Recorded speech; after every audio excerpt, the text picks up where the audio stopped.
کہیں کہیں پہ حضور کا عشق جاگ جاتا ہے. اللہ تعالیٰ سب کو عزت دیتا فرمائے. پیار سے کہو سبحان اللہ.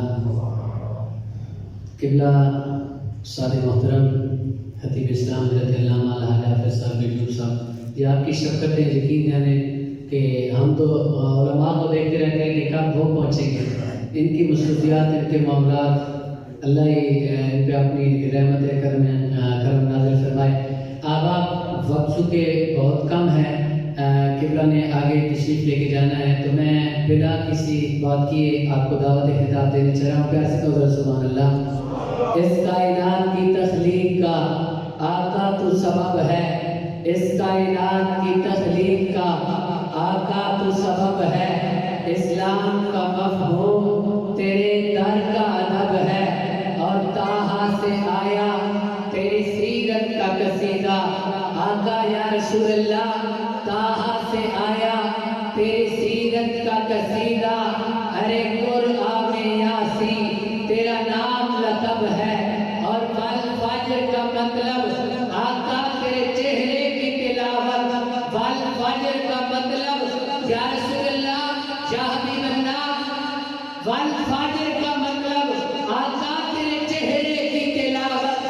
واللیل تو آقا تیری زلفوں کا لقب ہے، واللیل تو آقا تیری زلفوں کا لقب ہے.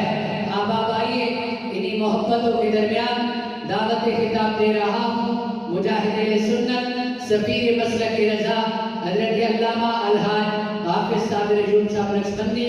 آپ سے گزارش کروں گا اپنے خوبصورت خطاب سے ہمیں مستفیض فرمائے. نعرہ تکبیر. ماشاءاللہ آپ بولے پتہ چلے گی آپ سننے کے لیے بیٹھے. نعرہ رسالت، نعرہ تحقیق، نعرہ حیدری.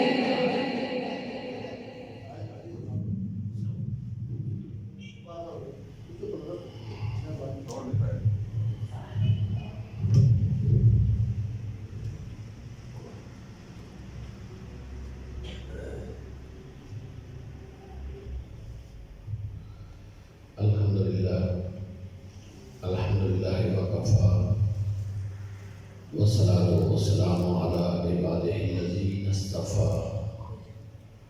اما بعد فاعوذ باللہ من الشیطان الرجیم. بسم اللہ الرحمن الرحیم. الف لام میم ذالک الکتاب لا ریب فیہ. آمنت باللہ صدق اللہ العظیم. اللہم نور قلوبنا بالقرآن وزین اخلاقنا بالقرآن وادخلنا الجنة بالقرآن ونجنا من النار بالقرآن.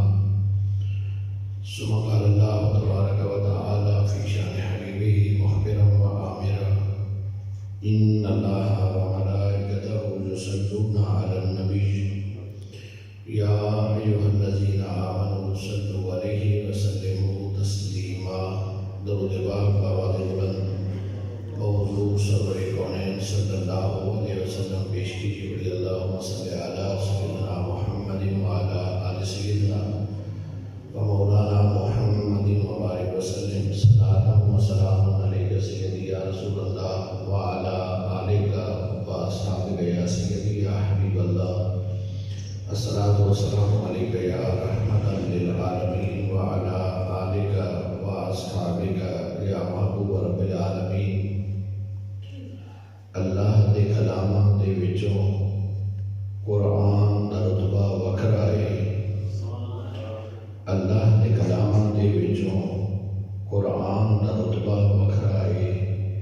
جویں نبیاں دے وچ نبیاں دے سلطان دا رتبہ وکھرا ہے. اور انمول سخن دیاں موتیاں نوں ونڈیا کئی ہزاراں نے. انمول سخن دیاں موتیاں نوں ونڈیا کئی ہزاراں نے. پر اے سارے شاعر ایک پاسے حسان دا رتبہ وکھرا ہے.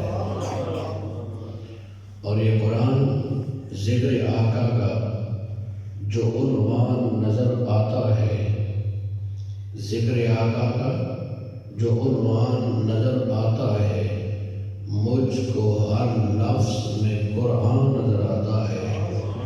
تصور میں لیتا ہوں جب بھی نبی کا چہرہ تو مسکراتا ہوا قرآن نظر آتا ہے۔ اور یہ بات یاد رکھیے گا کہ قرآن کا کوئی متبادل نہ بدل ہے، قرآن کا کوئی متبادل نہ بدل ہے۔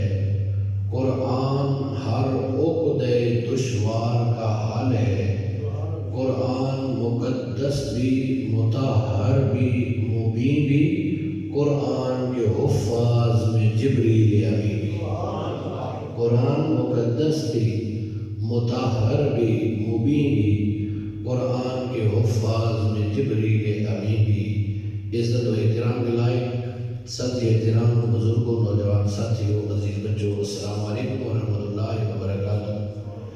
میں اور آپ محترم بھائی جناب حاجی ظفر اقبال صاحب کے لخت جگر، عزیز محترم جناب حافظ عبد الرحمن صاحب کے حفظ قرآن کی تکمیل کی اس خوبصورت تقریب میں موجود ہیں۔ دعا ہے رب ذوالجلال ہمارے اس عزیز کو صحیح معنوں میں قرآن حکیم پڑھنے، سمجھنے اور پھر عمل کرنے کی توفیق نصیب فرمائے، اور اس کی تلاوت کلام مجید کا صدقہ اس خاندان سے تعلق رکھنے والے جتنے بزرگ دار فانی سے دار بقا کی جانب جا چکے ہیں، اللہ سب کی بخشش و مغفرت فرمائے۔ حاجی صاحب اپنی جگہ پہ مبارکباد کے مستحق ہیں، اور قبلہ قاری صاحب جنہوں نے محنت کے ساتھ بچے کو پڑھایا، یہ ہم اسے معمولی کام سمجھتے ہیں۔ یقین جانیے کسی بچے کا حافظ قرآن بن جانا یہ اللہ کا بہت بڑا کرم ہے، بہت بڑا فضل اور احسان ہے، یہ معمولی کام نہیں۔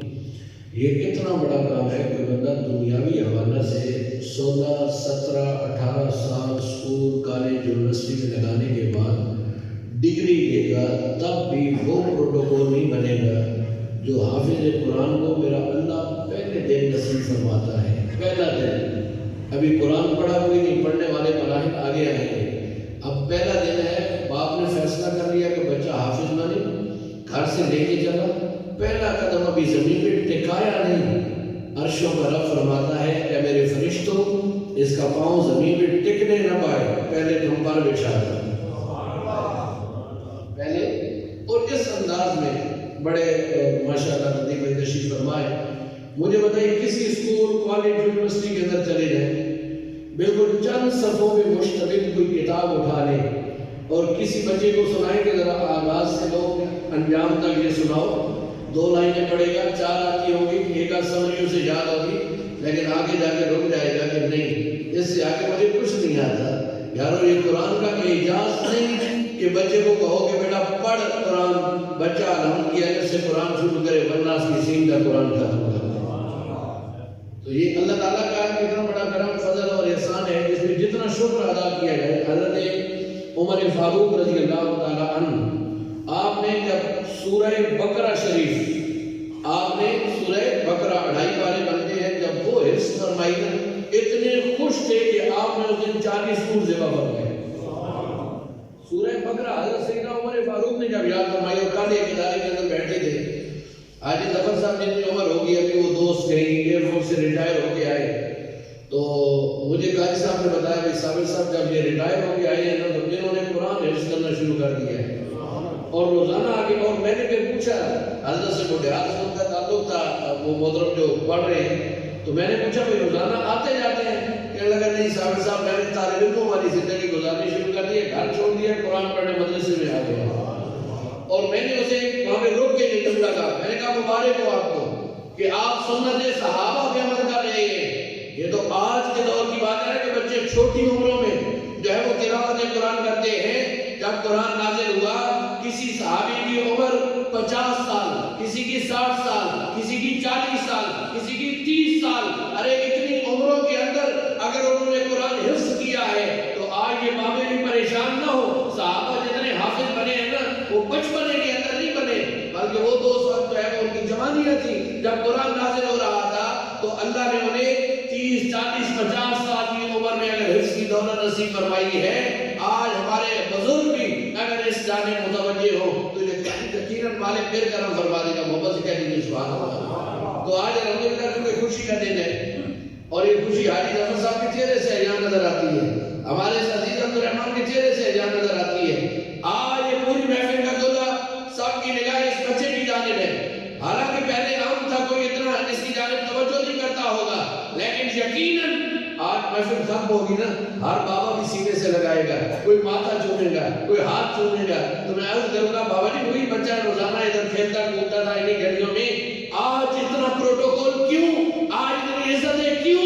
تو یقیناً ہر باشعور بندہ جواب یہی دے گا ہے وہی، لیکن آج اس کا سٹیٹس لیول چینج ہو گیا ہے کہ اس کے سینے میں اللہ کا قرآن آ گیا ہے، آج یہ حافظ قرآن بن گیا ہے۔ تو دوستان گرامی کا یہ قرآن اللہ تعالیٰ کا اتنا بڑا احسان، فضل اور کرم ہے۔ میں ابتدائی کے دور میں یہ عرض کرنا چاہوں، دنیا کی کوئی بھی کتاب اٹھا کے دیکھ لیں، اسے لکھنے والا رائٹر لکھے گا کہ پڑھنے کے بعد اگر کہیں کوئی غلطی محسوس ہو تو ہمیں آگاہ کر دیں مطلب اگلے ایڈیشن کے اندر وہ نہ چھپ سکے۔ یہ واحد کتاب ہے قرآن کہ جسے نازل کرنے والا اعلان کر رہا ہے الف لام میم ذالک الکتاب لا ریب فیہ، کتاب آگے ہے، ابتدا میں پہلا جملہ ہی رب نے فرمایا ذالک الکتاب لا ریب فیہ، یہ جو پڑھنے جا رہے ہیں اس میں کوئی شک و شبہ ہے کوئی نہیں۔ ہر کتاب والا کہے گا پڑھو گے جہاں غلطی نظر آئی، ہمیں پتہ نہ تھا کہ اگلے ایڈیشن میں وہ نہ چھپے۔ یہ واحد اللہ کا قرآن ہے کہ جسے نازل کرنے والا اعلان کر رہا ہے ذالک الکتاب لا ریب فیہ، ارے وہ کائنات میں قرآن کی تلاوت کرنے والوں، یہ قرآن اتنا لا ریب ہے، اتنا بے مثل ہے، اتنا بے مثال ہے، فرمایا اس کے اندر غلطی ہے ہی کوئی نہیں اور اس کے اندر شک بھی کوئی نہیں۔ تو دوستان گرامی کا جو قرآن اتنا اعلیٰ ہے، دنیا کی ہر کتاب کے اندر تبدیلی آ گئی، لوگوں نے تورات، زبور، انجیل کے اندر اپنی مرضی کی تبدیلیاں کر دی، لیکن قرآن اللہ کا ایسا کلام ہے، آج 1450 سال گزر چکے ہیں، لیکن اس کے کسی ایک لفظ تو دور کی بات، اس کی زبر، زیر، پیش، شد، مد، جزم کے اندر بھی فرق نہیں آیا، قیامت تک آ بھی نہیں سکتا۔ وجہ کیا ہے کہ نازل کرنے والا اعلان کر رہا ہے اِنَّا نَحْنُ نَزَّلْنَا الذِّكْرَ وَإِنَّا لَهُ لَحَافِظُونَ، ہم نے ہی اس ذکر یعنی قرآن کو نازل کیا، ہم ہی اس کی حفاظت کرنے والے ہیں۔ ذرا محبت سے کہنے کو تورات بھی کلام اللہ کا، زبور بھی کلام اللہ کا، انجیل بھی کلام اللہ کا، لیکن لوگوں نے اپنی مرضی کے مطابق ان میں تبدیلیاں رونما کر دی۔ لیکن قرآن جب سے نازل ہوا اس دن سے لے کر آج تک اور آج سے لے کر قیامت تک اس کے کسی حرف میں کوئی فرق نہیں آئے گا۔ مالک تورات بھی کلام تیرا، زبور بھی کلام تیرا، انجیل بھی کلام تیرا، قرآن بھی کلام تیرا، ان میں تو تبدیلیاں رونما ہو گئی، اس میں تبدیلی نہیں آئے گی۔ وجہ کیا ہے؟ فرمایا اے دنیا والوں، پہلے جو میں نے کتابیں نازل کی نا، نازل وہ بھی میں نے کی، اپنے نبیوں کی طرف کی ہے، قرآن بھی نازل میں نے کیا ہے۔ فرمایا اب اس وقت بھیجنے والے کو نہ دیکھو جس کی طرف قرآن آ رہا ہے، اس محمد کی طرف بھی دیکھو۔ فرمایا یہ میں نے محبوب محمد صلی اللہ علیہ وسلم پہ نازل کیا ہے، قلب مصطفیٰ پہ اتارا ہے، تو ساتھ ہی اعلان کیا اِنَّا نَحْنُ نَزَّلْنَا الذِّكْرَ وَإِنَّا لَهُ لَحَافِظُونَ، ہم نے اس ذکر یعنی قرآن کو نازل کیا، ہم ہی اس کی حفاظت کرنے والے ہیں۔ تو دوستان گرامی کائنات کے اندر بڑے بڑے طوفان آئے، زلزلے آئے اور انہوں نے سطح زمین کو پلٹ ڈالا، لیکن اللہ کی عزت کی قسم قرآن کے کسی حرف کے اندر کوئی فرق نہ آیا، بلکہ قرآن آج بھی اس بات کا اعلان کر رہا ہے کہ بدلے گا زمانہ لاکھ مگر قرآن نہ بدلا جائے گا، بدلے گا زمانہ لاکھ مگر قرآن نہ بدلا جائے گا، ہے قول محمد قول خدا، فرمان نہ بدلا جائے گا۔ یہ قرآن اتنا لجپال ہے، اتنا انوکھا ہے۔ وہ شاہ عبدالعزیز محدث دہلوی کے مقدس دور کے اندر ایک عیسائیوں کے پادری نے اعلان کر دیا تھا کہ آؤ آج یہاں پہ فیصلہ کر لیں کہ سچے عیسائی ہیں یا سچے مسلمان ہیں۔ جب یہ کہا گیا کہ فیصلہ کیسے کرے گا، وہ کہنے لگا میں انجیل کو آگ میں ڈالوں گا، تم قرآن کو آگ میں ڈالو تاکہ فیصلہ ہو جائے کہ سچا کون ہے۔ مسلمان ہمارے جیسے تھے، سوچنے لگے کہ انجیل کو ڈالے گا، اس نے ایسی دوائی لگا رکھی تھی جسے آگ نہیں چھوتی، تو اسے تو پتا تھا کہ میرا کلام جو ہے یہ کتاب یہ بچ جائے گی اور جلے گا قرآن، تو میں کہوں گا ہم عیسائی سچے ہیں۔ ایک شخص دوڑتا ہوا شاہ عبدالعزیز محدث دہلوی کی بارگاہ میں گیا، کہنے لگا حضرت غضب ہو گیا، عیسائیوں نے بہت بڑا دعویٰ کر دیا کہ قرآن کو بھی چلائیں اور انجیل کو بھی، تاکہ فیصلہ ہو سچا کون ہے۔ آپ نے فرمایا ٹھیک ہے، آپ اٹھے، قرآن کو سینے سے لگایا، بھرے چوک کے اندر آگے سوال کیا، کیا کہا تو نے؟ کہنے لگا فیصلہ کرنا چاہتے ہیں کہ سچا کون ہے۔ فرمایا کیسے ہوگا فیصلہ؟ کہنے لگے آگ چلاتے ہیں، میں انجیل کو ڈالوں گا، تم قرآن کو ڈالو، جس کی کتاب چل گئی وہ جھوٹا، جس کی بچ گئی وہ سچا۔ جملہ سنیے گا شاہ عبدالعزیز محدث دہلوی کا، آپ نے فرمایا میرا عشق یہ گوارا نہیں کرتا کہ میں قرآن کو آگ میں ڈالوں، میں قرآن کو آگ میں ڈالوں۔ کہنے کا پھر فیصلہ کیسے ہوگا؟ آپ نے فرمایا فیصلہ ایسے ہوگا، میں قرآن کو سینے سے لگاؤں گا، تو انجیل کو سینے سے لگائے گا، دونوں آگ میں جائیں گے، جو بچ جائے گا وہ سچا ہوگا، جو جل جائے گا وہ جھوٹا ہوگا۔ اب تو اس کی جو ہے وہ رگی حقیقت پڑ گئی، اب کیا بنے گا کہ میں تو چل جاؤں گا، بھاگا وہاں سے۔ تو لوگوں نے سوال کیا شاہ عبدالعزیز بہت بڑا دعویٰ کر دیا تھا، وجہ کیا ہے؟ فرمایا میرے مصطفیٰ کا فرمان، میرے آقا کا فرمان، میرے آقا نے بتایا نہیں کہ جس چمڑے کے اندر قرآن بند ہوگا اسے آگ چھو نہیں سکتی۔ آقا نے تو جہنم کی بات کی ہے، اور مطلب یہ تھا کہ جس سینے میں اللہ کا قرآن ہوگا، یعنی جس سینے کے اندر جو بندہ حفظ کر کے قرآن کو رکھے گا نا، فرمایا جو ہے اس چمڑے کو اور اس جسم کو آگ جلا نہیں سکے گی۔ تو فرمایا اگر جہنم کی آگ اس چمڑے کو نہیں جلا سکتی تو دنیا کی آگ اس چمڑے کو کیسے جلا سکتی ہے؟ دوستان گرامی کا یہ قرآن، میں حضور نبی رحمت صلی اللہ علیہ وسلم کی نعت کے حوالے سے چند جملے عرض کرتا چلوں اور پھر پیغام کی جانب چلوں گا۔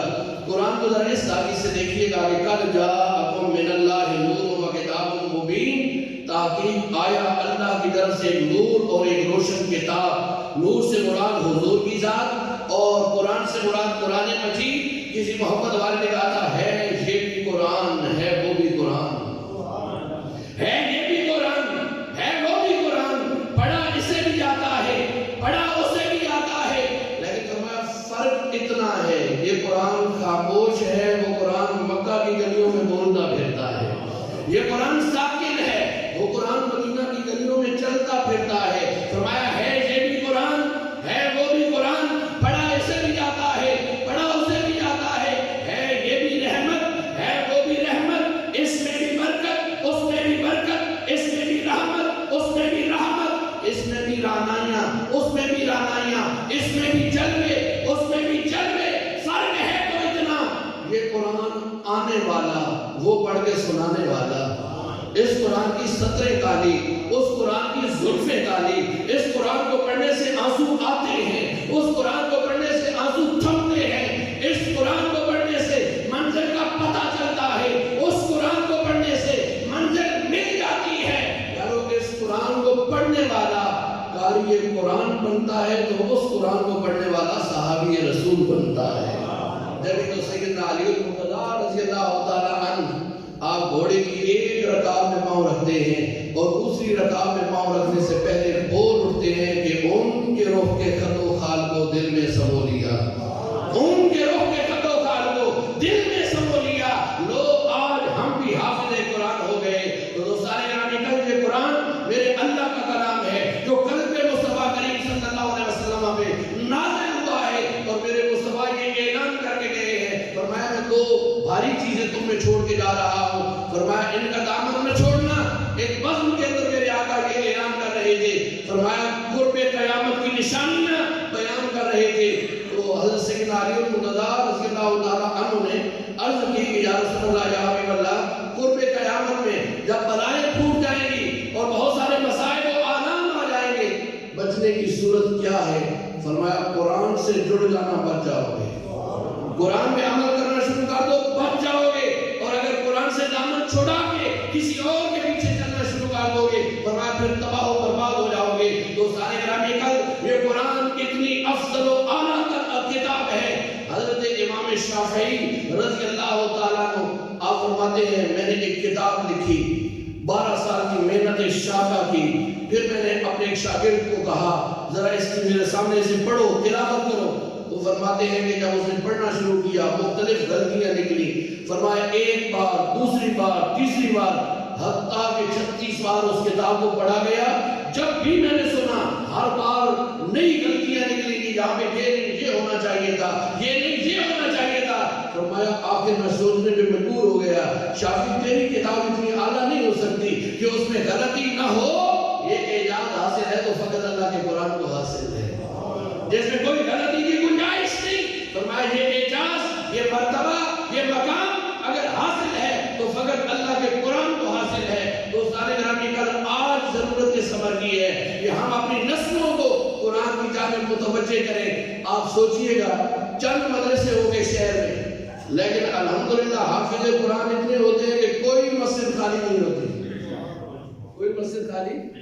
اب تو صورتحال یہ بن گئی ہے کہ بیٹوں کے اندر جو ہے نا وہ قرآن کی تلاوت شروع ہو گئی ہے روزانہ کی بنیاد پہ. اب لوگ ابھی اتنا وقت باقی ہے رمضان سے, لیکن لوگ آگے عرض کرتے ہیں حضرت ہمارے بچے کے لیے کوئی مسجد تلاش کر کے دے دیجئے. تو ان سے یہ گزارش کرتے ہیں کہ مسجدیں تو وہی ہے نا. اب حافظ قرآن الحمدللہ اتنے بڑھتے جا رہے ہیں کہ مسجد کے بجائے تم اپنی بیٹھک میں کھڑے ہو کے چند لوگوں کو کھڑا کر کے اپنے بچے سے اللہ کا پاک قرآن سن لو. مجھے بتائیے کہ آپ کسی شعبے کے اندر اتنے وافر انداز کے اندر لوگ موجود ہیں, آج تک کبھی آپ نے اشتہار دیکھا ہو کہ ہمیں مسجد کے لیے امام نہیں مل رہا, ہمیں مسجد کے لیے خطیب نہیں مل رہا, ہمیں مسجد کے لیے حافظ قرآن نہیں مل رہا, بلکہ لوگ تلاش کر رہے ہوتے ہیں. تو مجھے بتائیے ہر شعبے کے اندر گیپ موجود ہے, لوگوں کی ضرورت موجود ہے کہ یہ فلاں جگہ پہ فلاں پوسٹ خالی ہے, بندہ نہیں مل رہا, فلاں نہیں مل رہا. لیکن الحمدللہ حافظ قرآن کتنے بن گئے ہیں اور اتنے بن رہے ہیں کہ ہر سال پہلے مسجدوں میں نماز تراویح کے لیے حافظ نہیں ملتا تھا, اب بیٹھوں کے اندر الحمدللہ لوگ نماز تراویح پڑھ رہے ہیں. تو یہ بڑھتا جا رہا ہے سلسلہ قرآن کی تلاوت کا. یہ قرآن کی محبت ہوگا. ایک دو باتیں سماعت کر لیجیے اور پھر میں اپنی گفتگو کو سمیٹ لوں گا. قرآن کے ساتھ تعلق قائم کرنے والوں, قرآن بڑا لطفال ہے. حضرت عیسیٰ علیہ السلام چلے, اچانک ایک قبرستان کے قریب سے گزرے تو دیکھا کہ وہاں پہ ایک قبر ہے اور قبر پہ اللہ کا عذاب نازل ہو رہا ہے. تو آپ نے کچھ التجائیں کی, آگے چلے گئے. کچھ دیر کے بعد وہاں پہ لوٹ کے آئے, وہیں اللہ کی رحمتیں برس رہی ہیں. بڑے حیران, مالک میں کچھ لمحے پہلے یہاں سے گزرا تھا, اس قبر پہ تیرا عذاب تھا اور تیری رحمتیں, معاملہ سمجھ نہیں آیا. قدرت کی آواز آئی, اے میرے پیغمبر جب آپ گزرے تھے نا وہ وقت اور تھا, اب لوٹ کے آئے یہ وقت اور ہے. فرمایا وجہ یہ ہے کہ یہ شخص جب دنیا سے جانے لگا انتہائی گناہگار, ساری زندگی گناہ کرتا رہا, لیکن زندگی کی آخری لمحات کے اندر ایک فیصلہ کیا. بیوی حاملہ تھی, اسے کہا کہ میرے بعد اگر میرا مالک مجھے نرینہ اولاد عطا کرے تو تو اسے حافظ قرآن بنانا.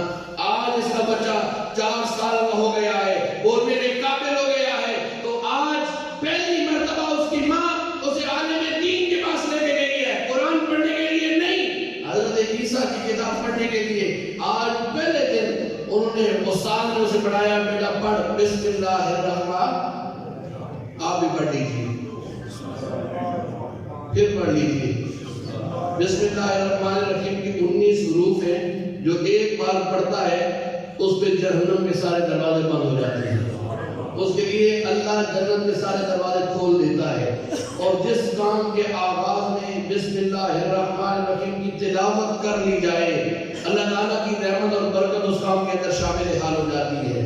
تو الحمدللہ جب بھی کسی اچھے کام کا آغاز کرنے لگے, حتیٰ کہ دروازہ بند کرنا ہو, کپڑے چینج کرنے ہو, پانی پینا ہو, کھانا کھانا ہو, دنیا جہاں کا کوئی اچھا کام چوری کرتے ہوئے نہیں, ڈاکہ ڈالتے ہوئے نہیں, جھوٹ. اور یہ تو بندہ بساؤ کا کفر میں چلا جاتا ہے کہ ایسے معاملات میں وہ بسم اللہ کا نہیں. جب بھی کوئی اچھا کام کرنے لگو تو پھر کیا پڑھنا ہے, بسم اللہ الرحمن. اور گھر کے اندر جب بیٹھے کھانا کھانے لگو ذرا بلند آواز سے پڑھ دو تاکہ آنے والی نسلوں کو بھی پتہ چل جائے کہ کھانا کھانے سے پہلے بسم اللہ الرحمن الرحیم پڑھ لی جائے تو اللہ کی رحمتیں شامل حال ہو جاتی ہیں. تو دوستان گرامی, کل قدرت کی آواز آئی, اے میرے پیغمبر آج پہلی مرتبہ اس کے بیٹے نے زمین پہ بیٹھ کے پڑھا ہے بسم اللہ الرحمن الرحیم. مالک تو رحمان ہے, رحیم ہے.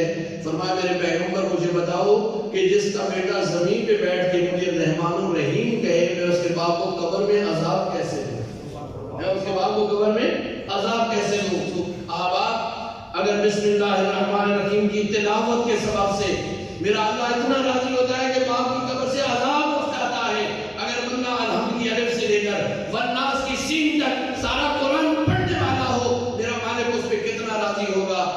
دعا کے ساتھ کہ اللہ تعالیٰ ہمیں صحیح معنوں میں قرآن حکیم کے ساتھ تعلق قائم کرنے کی توفیق نصیب فرمائے.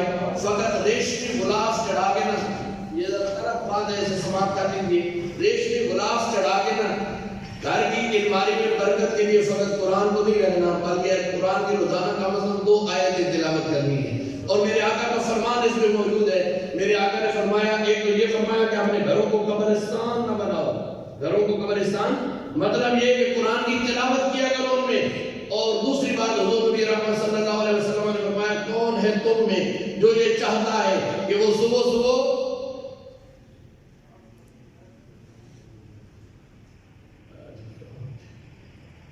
محبت سے کہہ دیجیے سبحان اللہ. حضور نبی رحمت صلی اللہ علیہ وسلم نے فرمایا کہ تم میں سے کون چاہتا ہے کہ وہ صبح صبح وادی عقیق جائے، جانوروں کی منڈی مدینہ المنورہ کے اندر، فرمایا وہاں جائے اور 2 اونٹ خریدے اور پھر مدینے میں آ کے ان کا صدقہ کر دے، اللہ کی راہ میں وہ لوگوں میں تقسیم کر دے، بانٹ دے. تو صحابہ نے کہا کہ یا رسول اللہ صلی اللہ علیہ وسلم ہم سارے چاہتے ہیں. تو حضور نبی رحمت صلی اللہ علیہ وسلم کے بارے میں چاہتے سارے ہیں، لیکن اتنا وقت، اتنے پیسے شاید ہر ایک کے پاس نہیں. حضور نے آسان نسخہ بتا دیا. فرمایا صبح جب مسجد میں آتے ہو قرآن کی 2 آیتیں پڑھ لیا کرو، اس سے زیادہ اللہ اجر اور ثواب عطا فرما دے گا. ذرا پھر محبت سے کہہ لیجیے سبحان اللہ. تو میں یہ عرض کر رہا تھا کہ عائشہ نے کہہ دیا ہے کہ چند لمحے جو ہے وہ سیدنا علی مرتضیٰ رضی اللہ عنہ کا ذکر چھیڑے اور بات کریں. تو آئیے اسی ڈائریکٹ میں جاتے ہیں کہ حضور فرمانے میں 2 بھاری چیزیں تمہارے درمیان چھوڑ کے جا رہا ہوں. یا رسول اللہ کون کون سی؟ فرمایا ایک میں اپنی آل چھوڑ کے جا رہا ہوں، دوسرا اللہ کا قرآن چھوڑ کے جا رہا ہوں. فرمایا ان کا دامن نہ چھوڑنا، کامیابی تمہیں نصیب ہو جائے گی. حضور نبی رحمت صلی اللہ علیہ وسلم نے یہاں پہ اپنی آل کی بات کی. اور آج بھی دیکھو پوری دنیا کے اندر قرآن بھی موجود ہے، سعادات بھی موجود ہے. اور قرآن کا اور آل کا تعلق تو اتنا گہرا ہے، اتنا پختہ ہے. توجہ کیجیے گا، بعض دوستیاں راستے کے اندر بنتی ہیں، سفر کے اندر بنتی ہیں. بندہ سفر پہ جا رہا ہو، گاڑی میں بیٹھا ہو تو جب ساتھ بندہ بیٹھا ہو تو اسے گپ شپ بن جاتی ہے، دعا سلام کے بعد تعارف ہوتا ہے تو تعلق بن جاتا ہے. بعض تعلقات کاروبار کی وجہ سے بنتے ہیں اور پھر ٹوٹ بھی جاتے ہیں. بعض لوگ اسکول کالج میں اکٹھے پڑھتے ہیں، تعلق بنتا ہے، لیکن کچھ عرصے کے بعد وہ تعلق بھی ختم ہو جاتا ہے، کم ہو جاتا ہے. دوستان کرام یہ کر بعض تعلقات جو ہے وہ سفر کے اندر بنے، بعض تجارت کی وجہ سے بنے، بعض کسی ایک ادارے میں اکٹھا ہونے کی وجہ سے بنے، بعض تعلقات کسی جو ہے وہ سروس اکٹھی کی تو اس کی وجہ سے تعلق بنا. لیکن سارے تعلق بنتے بھی ہیں، ٹوٹ بھی جاتے ہیں. لیکن قرآن اور آل کے ساتھ اگر کسی نے تعلق قائم کیا، فرمایا یہ دنیا میں بھی قائم رہے گا، قیامت والے دن حوض کوثر تک بھی قائم رہے گا. اور میرے کریم آقا علیہ السلام نے فرمایا قیامت والے دن میرا قرآن اور میری آل اور بالخصوص حضرت سیدنا علی مرتضیٰ رضی اللہ عنہ کا ذکر فرمایا میرا علی اور میرا قرآن دونوں اکٹھے میرے حوض پہ آئیں گے. فرمایا علی کا پوچھنا ہو تو قرآن سے پوچھو، قرآن کا پوچھنا ہو تو علی سے پوچھو. فرمایا ان کا تعلق کتنا گہرا ہے کہ بعض دوستیاں دنیا میں بنتی ہیں، یہیں ٹوٹ جاتی ہیں، لیکن علی اور قرآن کا تعلق اتنا گہرا ہے. فرمایا یہ دنیا میں بھی باقی ہے اور انشاءاللہ قیامت کے دن حوض کوثر میں بھی باقی ہے. اور یہ قرآن اور رمضان کے جو تعلق ہے یہ بھی بڑا گہرا ہے. حضور نبی رحمت صلی اللہ علیہ وسلم کا فرمان ہے، فرمایا 2 چیزیں قیامت کے دن میری امت کی شفا کا سبب بنے گی. یا رسول اللہ کون کون سی؟ فرمایا ایک رمضان ہوگا، دوسرا اللہ کا قرآن ہوگا. فرمایا رمضان یہ عرض کرے گا کہ میرے مالک یہ بندہ سارا دن بھوک اور پیاس کے اندر رہا، تیری محبت کی خاطر چاہتا تو پانی پی لیتا، چاہتا تو کھانا کھا لیتا، لیکن اس نے ایسا کچھ نہ کیا. میرے مالک آج میں انتظار کرتا ہوں کہ اسے جنت کی بہاریں نصیب فرما. فرمایا رمضان کے سبب سے اللہ اسے جنت کی بہاریں عطا کرے گا. اور پھر قرآن عرض کرے گا میرے مالک یہ راتوں کو اٹھ اٹھ کے میری تلاوت کر رہا، راتوں کو اٹھ اٹھ کے میری تلاوت کرتا رہا، مجھے پڑھتا رہا. آج میں تنہا جو ہے وہ نہیں جاؤں گا بلکہ اس پڑھنے والے کو بھی ساتھ لے کے جاؤں گا. ایک شخص روایات کے اندر آتا ہے کہ ساری زندگی سورہ یاسین کی تلاوت کرتا رہا. جب قبر کے اندر گیا ہمارا تو ایک وہاں پہ صاحب کشف بزرگ بیٹھے ہوئے تھے. وہ فرماتے ہیں کہ میں قبر پہ بیٹھ گیا، میں نے دیکھا کہ قبر والے کا حال کیا ہوتا ہے. تو کہنے لگے کہ اچانک میں نے دیکھا کہ اس قبر کے اندر ایک سیاہ رنگ کا کتا آیا اور پھر جب وہ میت کے قریب گیا اسے تکلیف دینے کے لیے ڈسنے کے لیے تو آگے سے ایک زور کی آواز آئی, اسے کچھ چیز لگی اور وہ چیختا ہوا وہاں سے نکلا. اور میں نے آواز دے کے کہا کہ کون ہو, کہاں جا رہے ہو؟ تو جواب ملا کہ اس بندے کو تم نے دفن کیا, میں اس کے گناہ ہوں, میں اس کی بدکاریاں اور بدعمالیاں ہوں. تو پوچھا کہ پھر جا کے نہ رہے ہو؟ کہنے لگا یہ شخص دنیا کے اندر سورہ یاسین کی تلاوت کرتا تھا. میں جب اسے ڈسنے کے لیے آگے بڑھا تو سورہ یاسین نے مجھے اس زور سے مارا کہ مجھے قبر سے باہر نکلنا پڑ گیا. میرے بھائی, بندہ اگر سورہ یاسین کی تلاوت کرنے والا ہو اللہ اس کی بخشش کو مغفرت فرما دیتا ہے. اگر الحمد کی الف سے لے کر والناس کی سین تک سارا قرآن پڑھنے والا ہو, میرا مالک اس پہ کتنا کرم اور فضل فرمائے گا. اصل میں طبیعت آپ سے ہو رہی ہے, میری طبیعت کر رہی تھی لیکن میں بڑی مشکل سے بات کر رہا ہوں, کچھ طبیعت جو ہے نا وہ ٹھیک نہیں ہو رہی. اللہ تعالیٰ آپ کو سلامتی نصیب فرمائے. کچھ لمحے عزیز محترم جناب محبوب صاحب آپ سے مخاطب ہوں گے اور پھر چند لمحوں کے بعد قبلہ پیر صاحب جو کہ یہاں پہ تشریف لانے والے ہیں, میرے طریقہ برابر شریعت قبلہ پیر سلطان شمس العارفین صاحب, تو وہ آپ سے مخاطب ہوں گے. میں یہ گزارش کرتے ہوئے اجازت چاہوں گا. تو ماشاءاللہ ایک مرکز ہے, ویسے تو بالکل قریب میں بھی الحمدللہ ایک عظیم ادارہ خطیب اسلام حضرت علامہ مولانا عبد المحمد سیالی صاحب کا موجود ہے, لیکن اگر ہر محلے کے اندر ایک دو انگلش میڈیم اسکول چل سکتے ہیں تو میرے خیال میں ہر گلی میں پھر مدرسہ بھی ہونا چاہیے. تو آپ جو کام کرنے جا رہے ہیں یہ والا, میں تو یہ گزارش کروں گا کہ اس بنیاد میں اس جگہ کو اٹھائیں کہ کل آنے والے وقتوں کے اندر بچوں کے لیے یہیں پہ قرآن حال بھی بن جائے. یہ نیچے تو آپ کی یہ ضرورت بنے گی, لیکن سب سے بہتر یہ ہے کہ اس کی بنیادیں اس انداز میں اٹھا لیں کہ کل آنے والے وقتوں میں ایک اچھا قاری قرآن بٹھا کے نا سارے کام ہو سکتے ہیں. نماز پڑھانے کے لیے اگر قاری صاحب امام صاحب نہیں بھی ہے نا تو حاجی ظفر صاحب اگر مصلی میں آ جائیں گے تب یہ پڑھا لیں گے. لیکن کیا یہ بہتر نہیں ہے کہ ہم اپنے آنے والی نسلوں کو اس انداز میں قرآن پڑھائیں کہ ہر گھر میں حافظ موجود ہو. ایک دن حضور نبی رحمت صلی اللہ علیہ وسلم نے فرمایا تھا, آپ نے نام نامی اس میں گرامی ہے کہ جب بچوں کے نام رکھنے لگتے ہو نا تو میرے نام محمد پہ رکھا کرو. اور اگلا جملہ سنی گا, فرمایا کیا ہی خوب ہے, کیا ہی بہتر ہے کہ ایک گھر میں دو دو تین تین محمد ہو.